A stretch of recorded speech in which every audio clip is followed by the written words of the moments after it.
This is CGTN, China Global Television Network.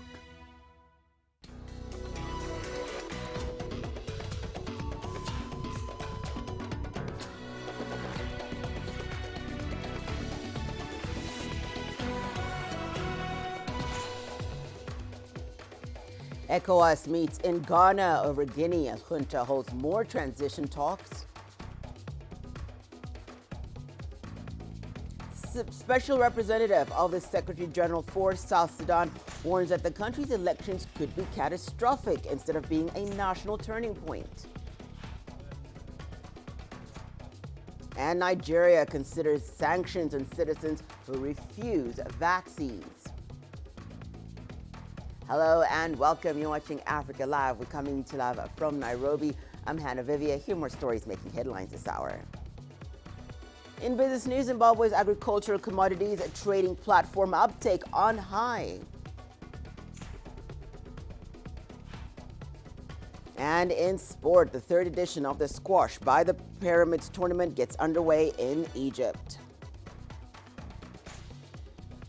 Well, as Guinea's military junta continues to hold transition talks, ECOWAS is set to hold another meeting on the political crisis. The regional body will decide how to respond to the coup. Leaders of ECOWAS member states are set for a briefing from the delegation, and that's according to Ghana's foreign minister. This comes after the delegation met with coup leader Lieutenant Colonel Mamadi Doumbouya. While it's not yet known which measures they'll implement, Mali's membership was suspended in May following a coup. Well, CGTN's Ahmed Rufai is in Accra and joins us live now. Thank you so much for joining us, Nabil. What is on the agenda of today's meeting?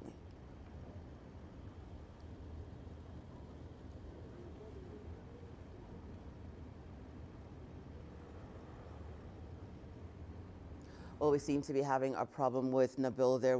Hopefully we'll be able to get him back on the program. But let's just move on to other news that's making headlines from Guinea. The Guinea's military junta has opened consultations for a second day, including with foreign diplomats. Guinean President Alpha Conde was ousted on September the 5th this year in a military coup. West African bloc ECOWAS has since suspended Guinea from its body and sent a mission to meet with coup leaders. The leaders are expected to meet on Thursday to decide to pressure Guinea's military to return to the country's constitutional rule. The talks between the head of the junta, Doumbouya, and the diplomats in Guinea ended at around 3 p.m. Colonel Mamadi Doumbouya was really generous to invite us to a consultation meeting with him, and it was a fruitful meeting. Guinea has everything to move forward. Guinea has everything to succeed. It lacks neither human nor natural resources. You have everything here to be the leading country in Africa. We want Guinea to succeed. The military are here. They want to move Guinea forward. And we will be at their side. We hope that the collaboration will continue because there are 6,000 Lebanese in Guinea. The Lebanese presence in Guinea goes back a long way. We have been in Guinea for 120 years. We hope for all the good and success in Guinea, and may God preserve and bless Guinea. As a brotherly and friendly country, Colonel Doumbouya wished for everyone's support so that the transition could take place in the best conditions. For our part, we are reassured by the step he has already taken in wanting to listen to all the sons of the country. This means that the problem is almost resolved, so we can only rejoice and be reassured in the hope that the transition will take place under very good conditions. Before his meeting with the diplomat, Doumbouya met with the civil society organizations. During the talks, he asked them to accompany him in the transition by making proposals and memoranda. Desiree Kano, CGTN, Conakry, Guinea. We're staying with that story, and CGTN's Nabil Ahmed Rufai now joins us from Accra. Nabil, thank you so much for being on the program with us. I was asking what the agenda of today's meeting is.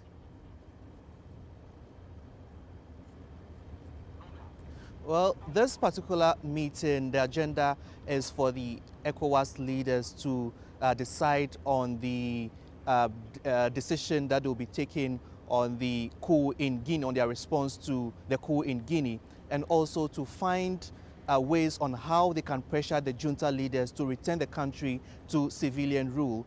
We know that about 2 weeks ago, when the military junta overtook the government, the immediate response from ECOWAS was to suspend the membership of Guinea. Now, this particular meeting will look at the way forward. We know that just last week, ECOWAS leaders sent a delegation to meet with the junta leaders in Guinea. And yesterday, Ghana's Minister of Foreign Affairs held a press conference and said the delegation will be presenting a report to the rest of the leaders here on their findings when they went to Guinea last week. We know that the junta leaders had set some conditions upon which they would release President Alpha Conde, who is still under detention. She did not give further details on the conditions set, but then the delegation would present the details to the leaders here, and they will decide on whether they'll be able to meet those conditions or the way forward for the situation in Guinea. So basically, that's the agenda for this all-important ECOWAS summit in Accra. Nabil, do you have anything on who might be attending this meeting, and also just on the significance, if you can speak a little bit more on that, on the significance of this meeting?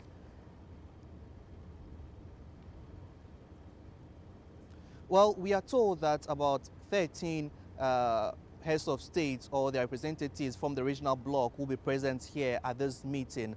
We know that Mali and Guinea will not have any representation at this particular meeting because both countries have been suspended. Now, it has become very important because the political future of Guinea hangs in the balance at the moment, while the military junta leaders are under control of the country.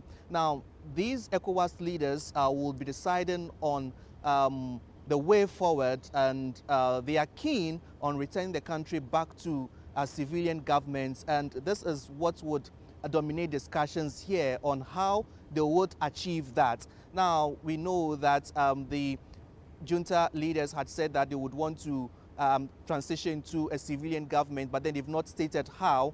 Now, this particular meeting by the leaders of the ECOWAS regional bloc will discuss how they'll be able to do that and whether a transition government will be set in place to return the country back to civilian rule. So basically, it has become very, very important at this moment. Hannah. Nabil, thank you so much for all that. Nabil Ahmed Rufai speaking to us from Accra. Well, Egypt, Ethiopia, and Sudan have been urged by the UN Security Council to hold more talks on the Grand Renaissance Dam. The Security Council, in a statement, called for stakeholders to continue participating in an AU-led talks in a constructive and cooperative manner. The filling and operation of the dam is a long-standing issue amongst the three countries. The DRC's President Felix Tshisekedi and current AU chairperson are leading the talks. The DRC president has previously stated that he hoped that the countries could open a new page of cooperation.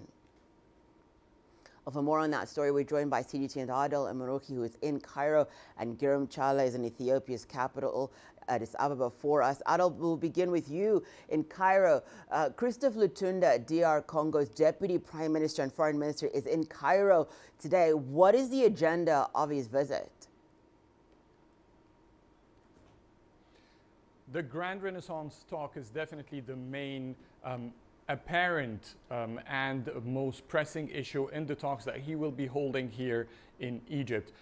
This is the final stop after he has been going through and holding talks in Ethiopia, Sudan, and now in Egypt. So basically this comes, as you've said, when the United Nations Security Council is pushing for the three states to sit and resume talks, and this has been quite the clear part that both countries, Sudan, Ethiopia, and Egypt, now have an international community pushing them to continue their peaceful talks, hopefully to reach an agreement. Of course, DR Congo's role, it comes as the UN Security Council endorsed talks under the auspices of the African Union, and therefore as chair this year for the African Union, DR Congo is definitely going to be leading these efforts, which is already started and has been going on for months. This comes as a continuation to the efforts that Egyptian President Abdel Fattah el-Sisi transitional government in Sudan and of course in Ethiopia have been trying to move on to resume these talks after it had ended in deadlocks more than once. Adil, I'll come back to you in a moment. Giram, let's come to you in Addis. The UN Security Council has issued a statement urging Ethiopia, Sudan, and Egypt to work with the AU on reaching a binding agreement. What has been the reaction from the government been? Well, Hannah, this is the news received with arms wide open in Ethiopia. Earlier today, the spokesperson of the Ethiopian Foreign Ministry also was saying that Ethiopia time and again has been calling for such moves to be made. None other than the African Union should also be involved in the matter of resolving the tensions between Sudan, Ethiopia, and Egypt on the construction of the Grand Renaissance Dam. It's a phase-by-phase fillings, and at the end of the day, also the management side of it. So in general terms, we can tell you that Ethiopia is happy. Ethiopian authorities are also looking forward to the engagements being mediated by the African Union itself. As the saying goes, African problems through African solutions. So they are really looking forward to that. And we hope to see the beginning of the meetings between the three parties under the African Union auspices in the next few days, Hannah. Giram, we'll be back with you in a moment. Adel, DRC's Deputy Prime Minister, is also expected to meet Egyptian President Sisi. What are they likely to discuss, Adel, and how has the government reacted to the UN's proposal? Egypt has welcomed the UN Security Council's resolution and announcement for having a binding agreement peacefully for the three countries to be held under the African Union. Also in Khartoum, the Sudanese government too has welcomed the UN announcement.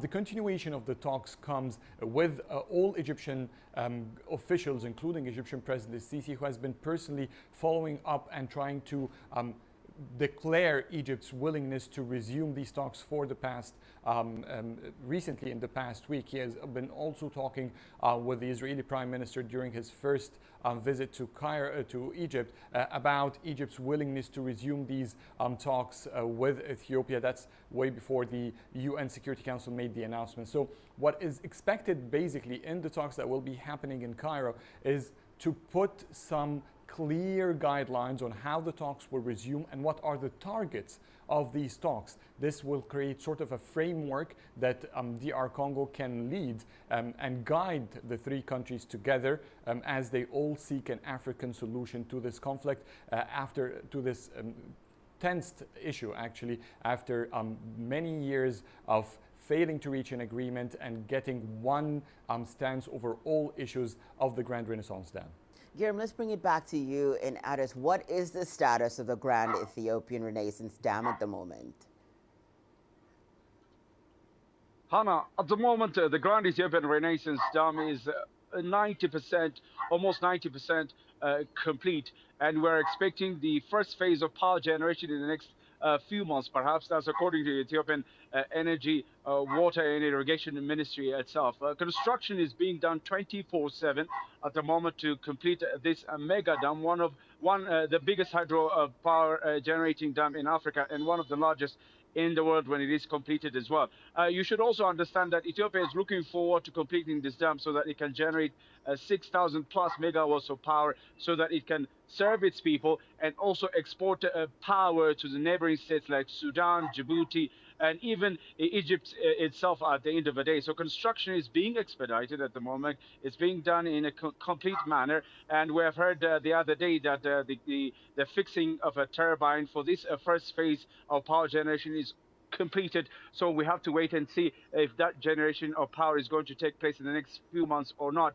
But then again, Ethiopians across the world, in this country as well, are so excited to see the completion of this Grand Ethiopian Renaissance Dam without, of course, harming anyone, including Egyptians or Sudanese, as this is a dam, it is intended for development purposes, Hannah.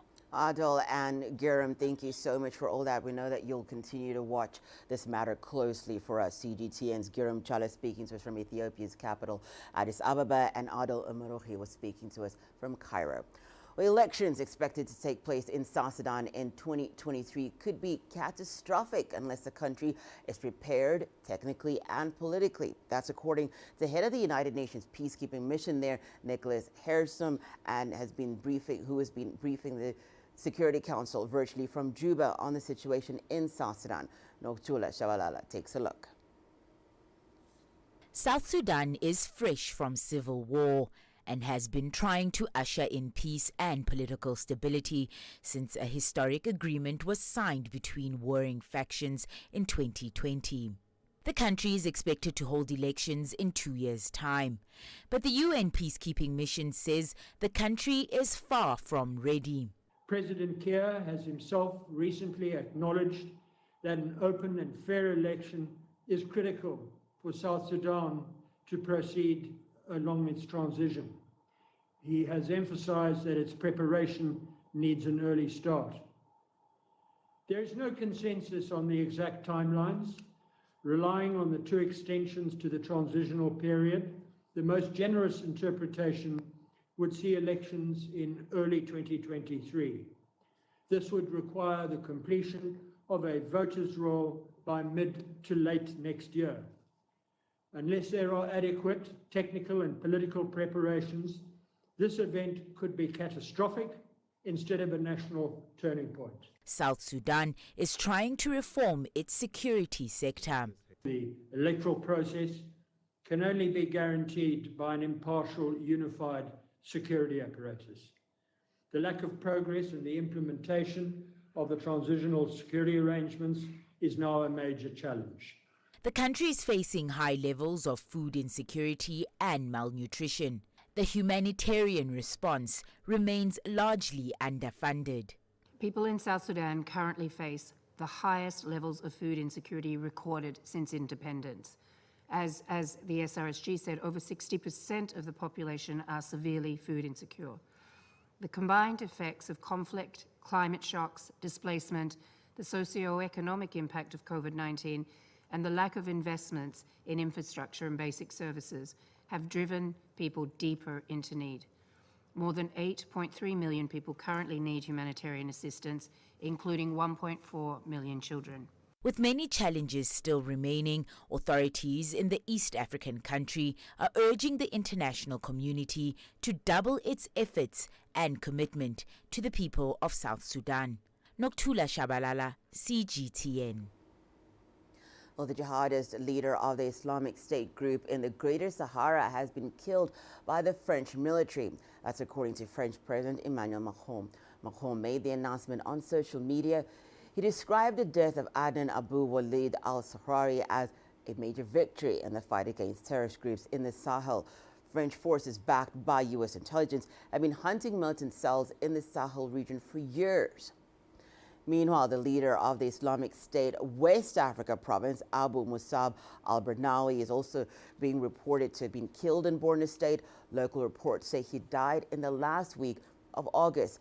Al-Barnawi was the son of Boko Haram leader Mohammed Yusuf, who was also killed by security forces back in 2009. Well, we're now joined by CGTN's Phil Ehaza, who is in Abuja, Nigeria for us. Phil, thank you so much for being on the program. What more can you tell us, Phil, about al-Barnawi's and Sahrawi's killings?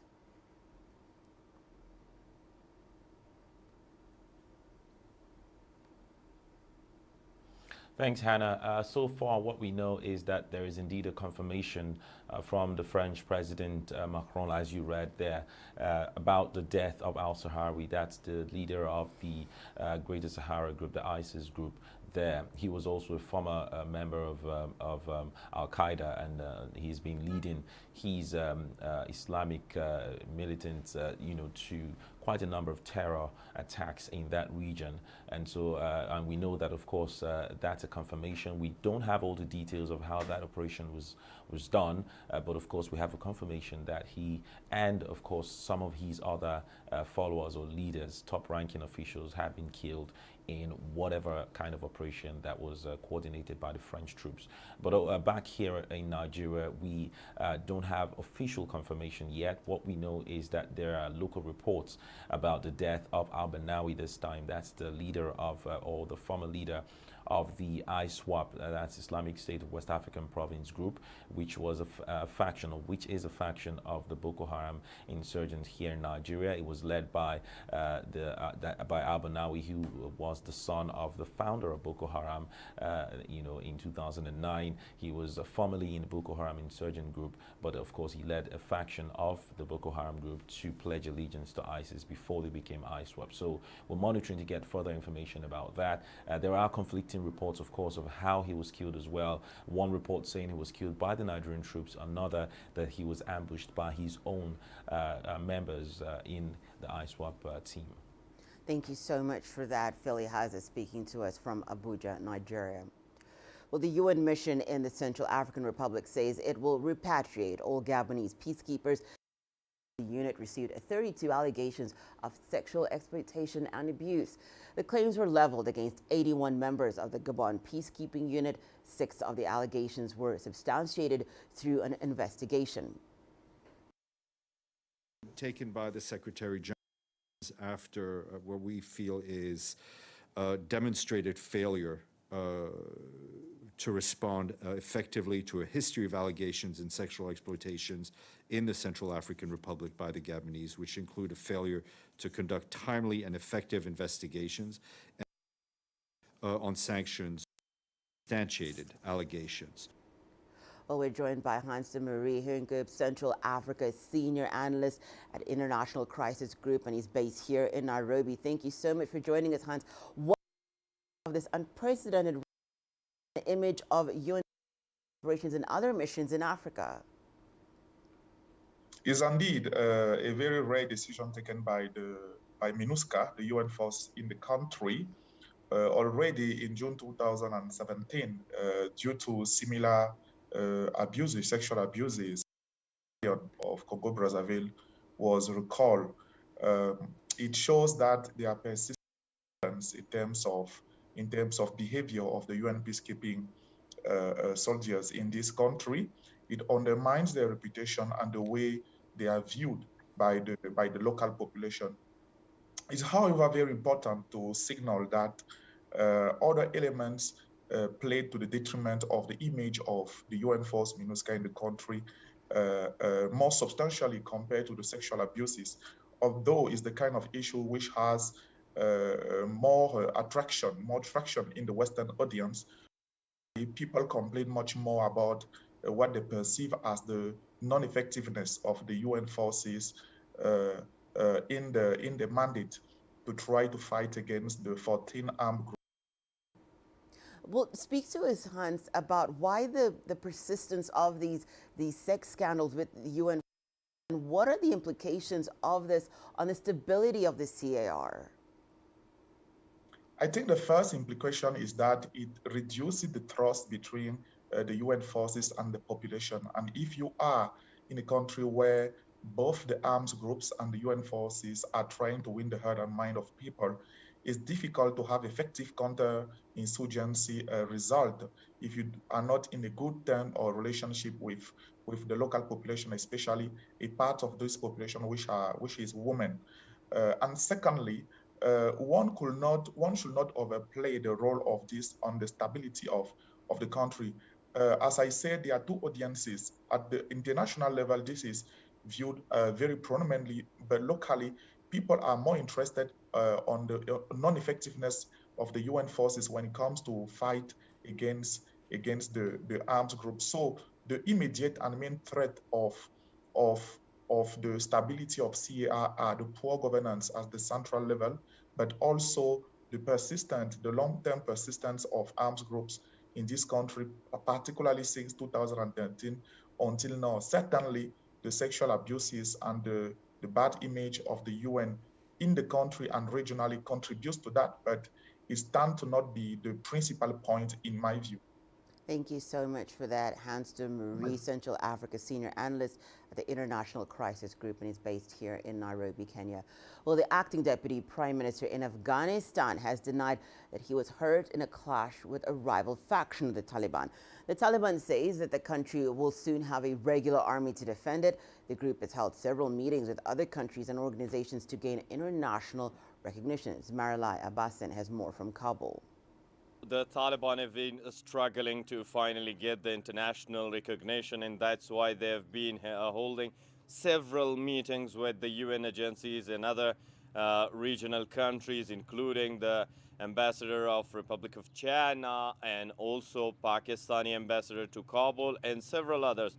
The Taliban acting minister of Interior Affairs, Sirajuddin Haqqani, just met yesterday with the UN Special Representative Deborah Lyons and a team of 6 members from the UN, and they discussed the safety of the UN and affiliated organization staff and offices in Kabul and all around the country, and they also said that they will get engaged to Afghanistan. According to the Taliban spokesperson, Dr. Naeem, team told Sirajuddin Haqqani that what have been the hearing for since last 20 years was something that they see now and totally different. According to the Taliban, the UN officials told Sirajuddin Haqqani that he is a kind person and they will send a positive message in regard to the government of the Taliban.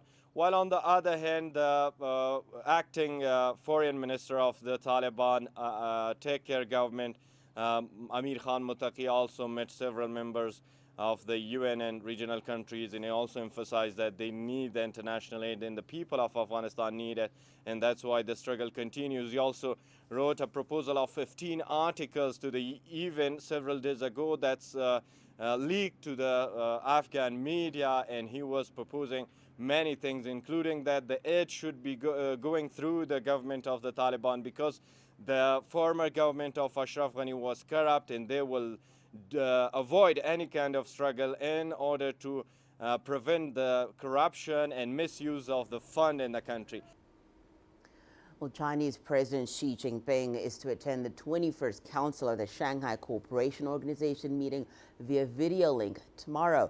The future of Afghanistan is high on the agenda as the SCO prepares to open a summit today. Tajikistan is hosting the annual meeting. The group includes China, Russia, 4 Central Asian nations, as well as India and Pakistan.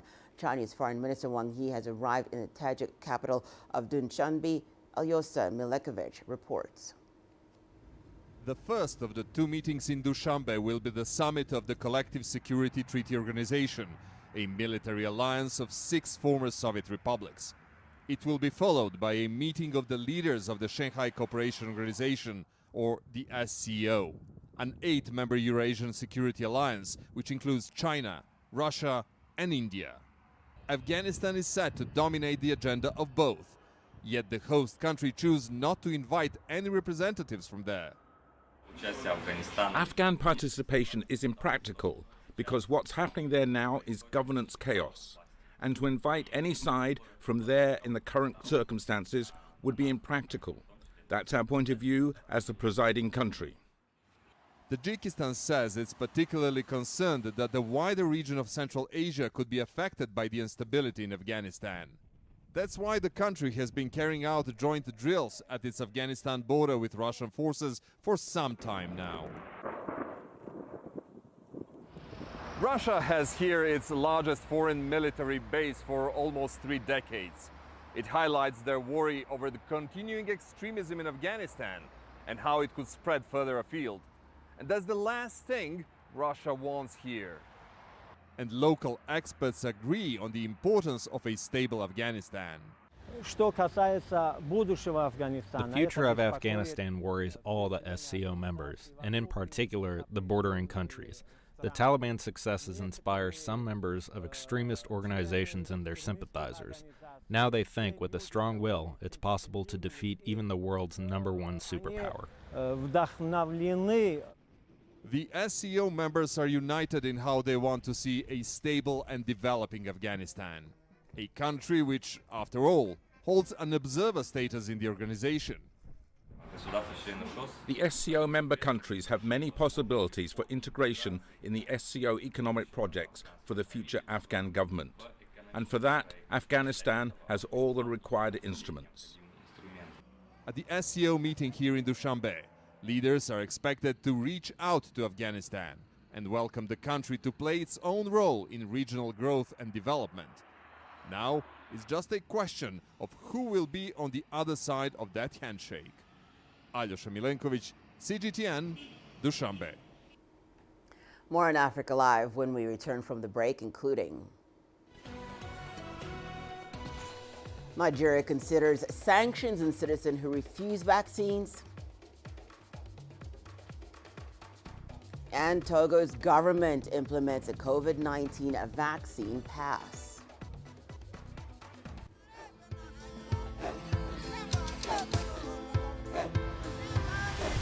Africa is a continent of diversity, with varied climates and enchanting geography, and a people so distinct, but with a shared enduring spirit. We are at the heart of the continent to bring you the untold stories. Let's have a look. We celebrate Africa as it shapes its own destiny. Tunis, Cairo, Juba, Johannesburg, Ethiopia, Tanzania.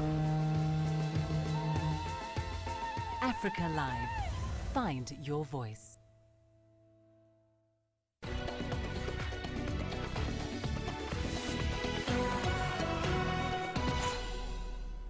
Welcome back. You're watching Africa Live. Authorities in Nigeria say they are considering sanctions on citizens who refuse to take COVID-19 vaccines. The country is reported to be dealing with a third wave of the virus with increased numbers of new confirmed cases and deaths. Africa's most populous nation is also far from its target of vaccinating at least 40% of its population by the end of this year, as well as 70% by the end of next year. Philly Hazard tells us more from Abuja. Around 99% of Nigerians are yet to be vaccinated, and many are skeptical about taking the shots. If you take the vaccine, then it affects your system. What will they do for the poor masses? They will not do anything. So that is why even myself, I wanted to collect the vaccine, but along the line, we are hearing some, and we didn't trust the government, because maybe they will bring fake something in order to reduce our population. More than 5 million vaccines have been shipped to Nigeria, with an additional 41 million expected later this month from the COVAX facility, a program that ensures donation of vaccines from developed countries to developing countries like Nigeria. But only about 1.6 million people have been fully vaccinated. That's about 1% of the country's 200 million population. The government says it may have to put stringent measures in place to ensure high take-up when the vaccines arrive. It has not yet set out what those sanctions might be, but some experts say proper thought will need to be given before such a move is made. Are there other means by which to achieve the vaccination or the prevention of COVID that we're not taking? Those are all some thinking that government must first wrap itself around and then wrap its mind around, and then before they think about invoking. And Nigeria is too quick about invoking, overriding public interest. The public is the people. And so some rights advocates are calling on a greater focus on measures to educate the public about vaccination. So I think that rather than be punitive about it, that government needs to be persuasive about it in the first instance. Government also needs to build on its own capacity to ensure easy access to the vaccines, easy access to information about the vaccine, easy access to choices of when to be vaccinated, how to be vaccinated, and who has access to information about who is vaccinated, the reactions to the vaccines. So, and also, of course, support for people who then react to the vaccines are things that our government should think about. The government says it's also intensifying efforts to sensitize people on the importance of inoculation, even as it considers meting out sanctions for people who refuse to get vaccinated. Also, authorities say they are working with religious and ethnic leaders and have introduced a COVID-19 vaccination exercise to worship centers across the country. The hope is that these efforts will prevent the government from enacting sanctions, yet bring the country closer to its target of achieving herd immunity by next year. Phil Ihaza, CGTN, Abuja. Well, over in Togo, the government has implemented a vaccine pass. Citizens will need the passes to access various public institutions. The country of 8 million has vaccinated at least 450,000 of its people. Asatal has more. Togolese will no longer have access to bars, churches, clubs, or public services unless they have a vaccine pass. This has left many citizens scrambling to get inoculated. In Lomé, residents queue in the popular Dumasese neighborhood. I came to be vaccinated today, following the government's announcement issued in a press release saying that those who did not have a COVID-19 pass could not access public services. The government measures look to curb the spread of the coronavirus and encourage citizens to get vaccinated. Togo has so far received less than 2 million COVID-19 vaccine doses. This all comes as the country is experiencing a spike in COVID-19 cases. Since the beginning of the pandemic in Togo, we have registered more than 22,000 COVID-19 cases and more than 200 deaths. This is quite alarming for a small country like Togo. With a population of 8 million, the government has set a target of vaccinating 1 million people by December. This means around 10,000 people would have to be inoculated daily. To enforce the vaccine passes, Togo has established an anti-COVID brigade to conduct checks. Astatal, CGTN. Well, it's time now for us to take a short break. When we return, we'll have more on Africa Live.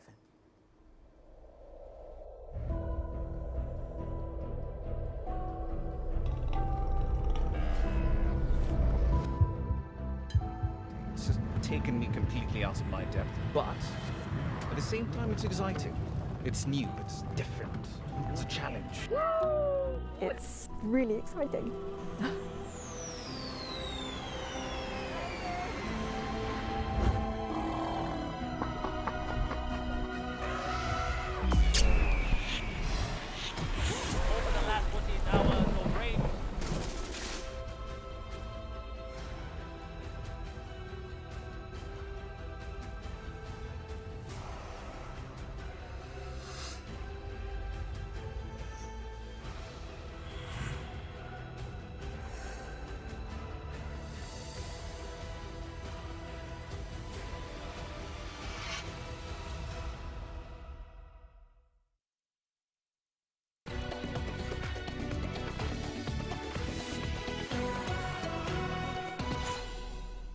Welcome back. It's time now for the business news.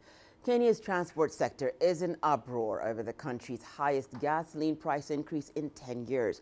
In protest, various leaders in the sector are reported to have on social media threatened mass action. Kenya's gasoline prices shot up by 6% this week, while diesel went up 7.4%.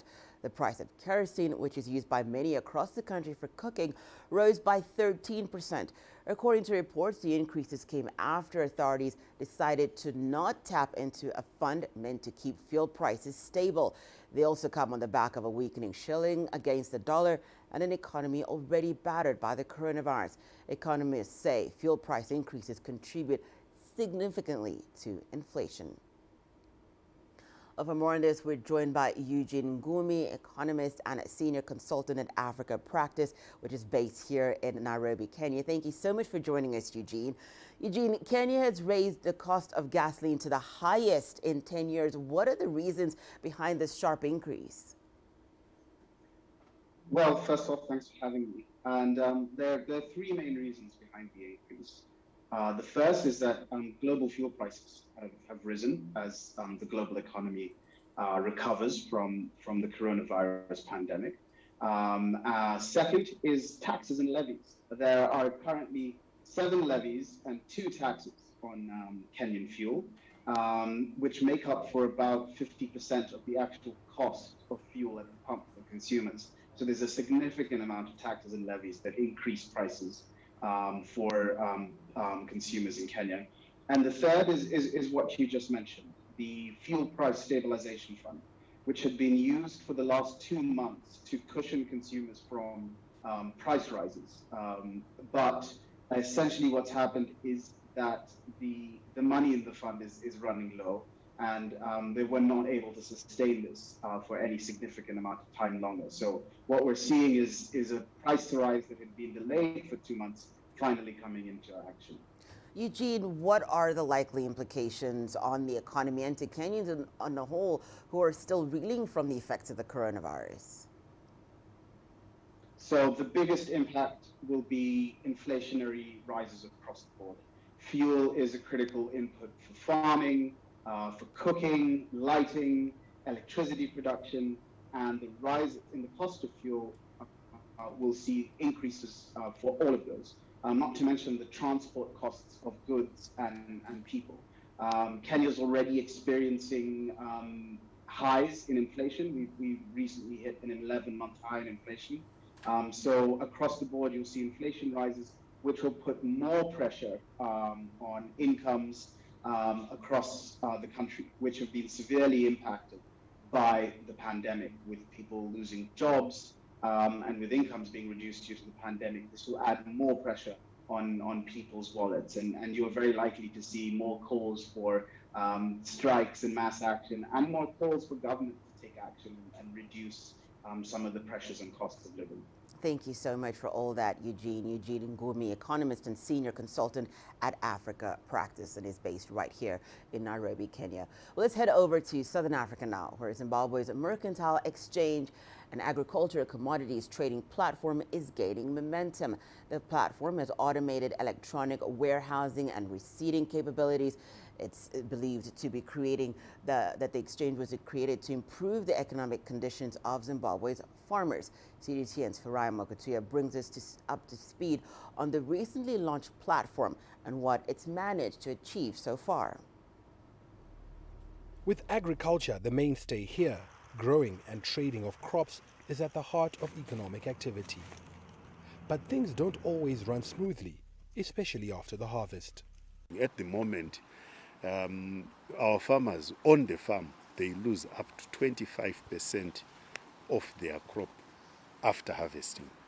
And then along the way, an additional 20-25% percentage points are also lost.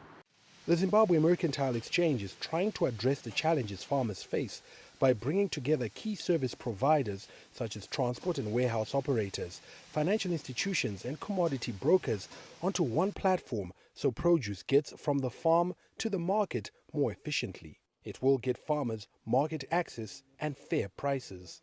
Without a setup or infrastructure like this, the commodities get mixed, a single price for all commodities, no motivation really to focus on quality.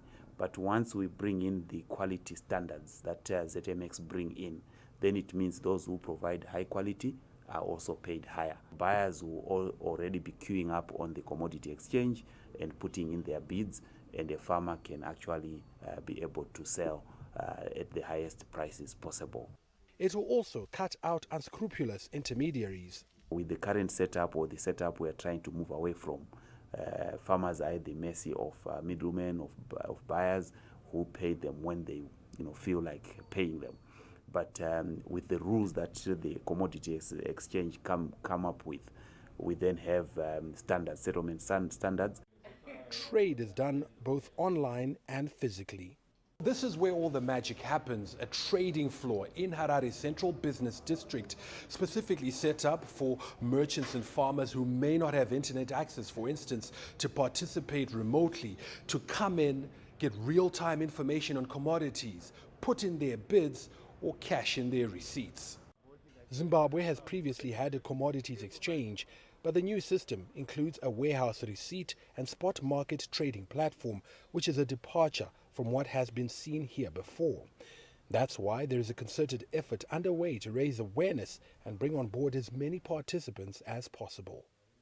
Farai Mokutuya, CGTN, Harare, Zimbabwe. Let's now take a short break and return. Egypt's tomb of Pharaoh Joshua reopened it to the public. The greatest journeys, the greatest sights, the greatest adventures.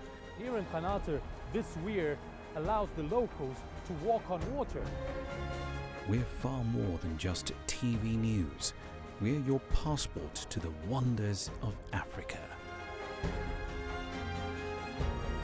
To bring you stories of struggle, survival and hope.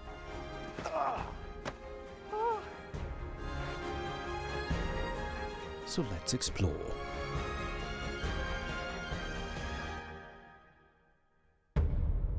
CGTN. See the difference.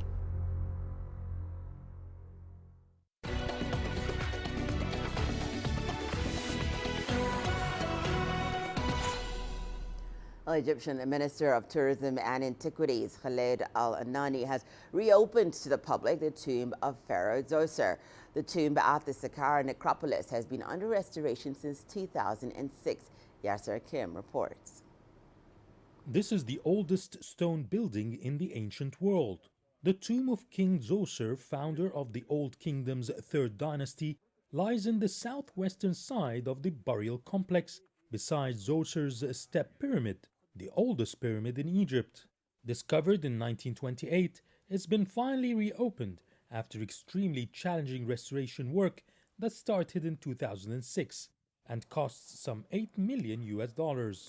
Now for almost 15 years, working very hard, we spent something like 130 million Egyptian pounds.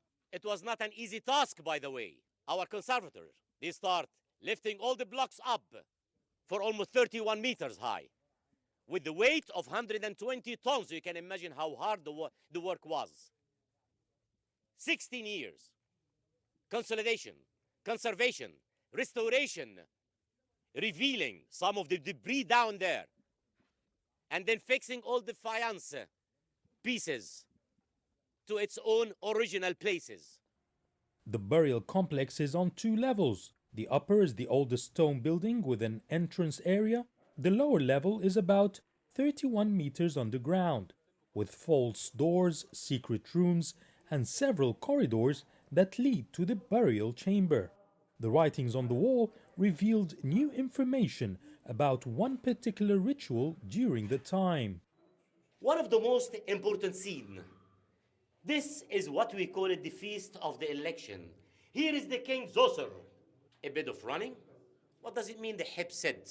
This feast should be done every 30 years to prove to the entire Upper Egyptians and Lower Egyptians how strong he is, so he can be able to be the king of Egypt for another 30 years. This is what we call it the hip said, which is one of the most important ritual of the ancient Egyptian kings. The restoration work has also corrected some inaccurate information about the tomb. The restoration findings proved that some historical information and theories have been incorrect. For instance, you can see below the granite tomb. History says it's only 170 centimeters long. You can see that it's a big room, a very large granite rock. The granite tomb, we took it out, renovated it, and returned it back again. The colors, drawings, and details were found in good condition, though it dates back 4,700 years. Another testament to the incredible scientific and artistic development and material the ancient Egyptians had. And it is now open for visitors to enjoy. Yasser Hakim for CGTN, Cairo. Your sport news is coming up after the break, including the 3rd edition of the Squash by the Pyramids tournament gets underway in Egypt.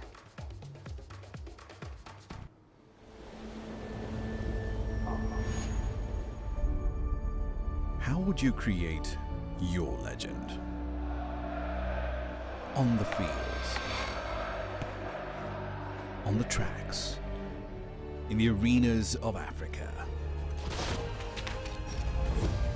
Were you born to be a player? Could this moment be yours?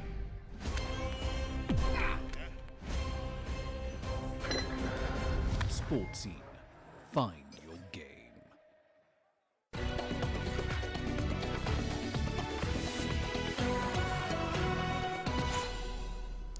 Time now for a look at what's happening in the world of sport. Leading players from the world have converged in Egypt for the third edition of the Squash by the Pyramids tournament that kicked off this week. The Platinum Professional Squash Association competition is a top draw among the sport's elite for offering lucrative prizes where male and female players are paid equally. CGTN's Adel Amrouhi reports. With the magnificent backdrop of Egypt's wonders of the ancient world, Squash by the Pyramids continues for the third consecutive year. 96 of the top squash players in the world are here this week, not only to enjoy the thrilling view, but to compete for hefty prizes as well. $590,000 will be divided equally between male and female competitors. The International Federation is promoting gender equality between men and women. We applied that. We have also increased the financial prizes further this year. That puts us in competition globally as one of the biggest tournaments in the world. Fans this year are allowed to join from the first round, and we are happy with that. At the peak of the COVID-19 pandemic last year, Egypt managed to hold the competition under a full bubble. That successfully helped organizers to prevent infections. The same measures are applied this year. We do feel safe. It's just a bit tiring to be playing in these conditions, not be able to have our staff with us, our team, our coaches. All of the other sports have their own team at least, so hopefully it's going to be more open very soon. I'm very happy to be back here and have the chance to play in front of the Pyramids. Obviously, it's one of my favorite tournaments. It's one of the most iconic locations to play a squash tournament. Very well organized, and everyone is very looked after. Almost all the top 20 ranked athletes in the world have joined the platinum-graded competition. Squash is the most successful sport in Egypt. 7 male and 6 female Egyptians are in the world's top 10 list. My kids play squash. I came here to inspire them by watching the world's best players. When they see these champions, I think they'll be encouraged to focus on their training. It's great that it's open air. It helps with the conditions we live in these days. We've always watched it on TV. This is our first time to come and see the players playing live. We are very excited. The competition was established in 1996, offering $100,000 in prizes only for men. Dubbed back then as Al Ahram International, it was held annually until 2001. It was resurrected under a new brand name in recent years, offering the highest financial prizes for women in the world. Adel Mahroui, CGTN, Cairo. And now for an update about Brazilian football legend Pelé, who's been unwell for some time. Doctors say he's been moved out of intensive care. The Brazilian football great underwent surgery to remove a tumor in his colon. He's now recuperating in a general room and in good clinical condition. That's according to a top Brazilian hospital. Pelé has suffered from hip problems for years and cannot walk unaided. His public appearances had already been cut down before the pandemic, and since he's made few forays outside his house, which is near Santos. To the UEFA Champions League now, where Liverpool captain Jordan Henderson struck a rare goal to complete a hard-fought 3-2 victory over AC Milan in a roaring Group B opener at a rocking Anfield. With Anfield welcoming back fans for a Champions League night for the first time in 18 months, Liverpool threatens to run riot when Fikayo Tomori's own goal handed them an early lead 9 minutes after the start. Milan then conceded a penalty in the 14th minute, but Mohamed Salah saw it saved. The momentum swung sharply in the Italian side's favor as Ante Rebic and Brahim Diaz struck twice in as many minutes before the break to make it 2-1. Liverpool drew level in the 48th minute when Divock Origi scooped a ball over Milan's defense for Salah to dink a bouncing shot past the keeper for his 14th Champions League goal at Anfield, equaling former captain Steven Gerrard's record. Henderson then rifled home in the 69th minute to settle an absorbing contest between the two European heavyweights. We're not compact enough anymore. It got carried away with our own football pretty much, made it then complicated, which we shouldn't have done in own possession, and last line slightly too deep. midfield not closing the gaps anymore and stuff like this. So they could pass through. They scored 2 goals. In a moment like this, obviously the game can be decided, but not tonight because we could adjust in the half time and did that. Played again really good football and scored 2 wonderful goals and so won the game. We certainly faced a great opponent, and credit to my players for the fact that we tried to get a good result until the end.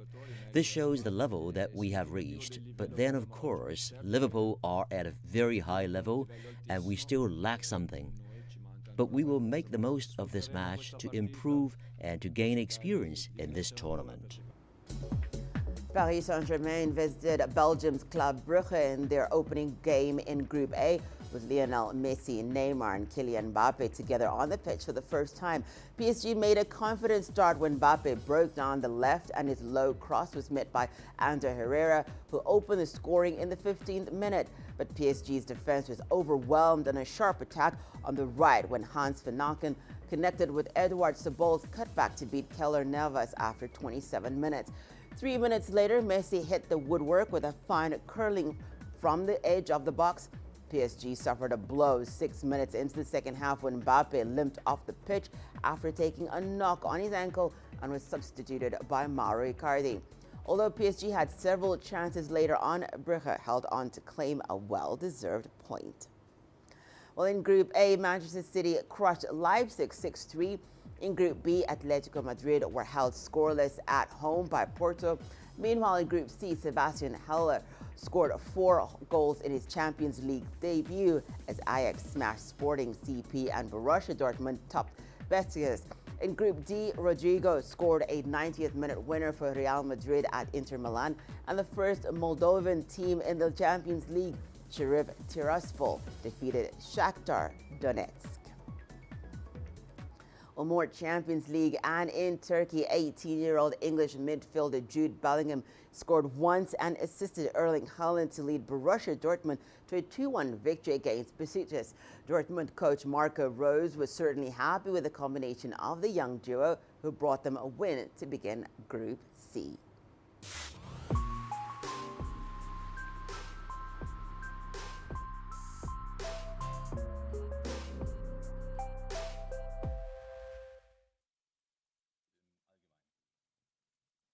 Ja, war ein sehr schwieriges Spiel hier heute für uns. Tolles Publikum, gute Mannschaft. Besiktas richtig. Ersten 20 Minuten war Besiktas einfach intensiver, klarer unterwegs, hat uns Probleme gemacht.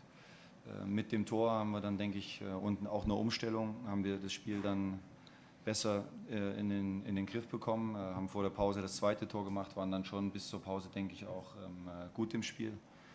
Und zweite Halbzeit haben wir es dann lange versäumt, einfach auch das dritte zu machen. Und hinten raus hat Besiktas, glaube ich, dann nochmal richtig Druck aufgebaut. Tolle Leistung, tolle Mannschaft. Und dementsprechend sind wir natürlich auch froh, dass wir hier heute gewonnen haben. Zu den beiden Jungs, sie sind Spieler von uns. Wir sind happy, dass wir sie haben. Und alles andere sind glaube ich, auch oft Gerüchte. Und wir werden dann im Sommer sehen, wie es weitergeht für beide. Ich werde alles dafür tun, dass sie bleiben, festbinden, keine Ahnung, mal schauen. Well, that's it for this edition of Africa Live. Remember that you can send your feedback to contacts on the screen and follow us on digital media platforms. For me, Hannah Viviers, and the rest of the Africa Live team, thank you so much for watching. We'll see you again next time.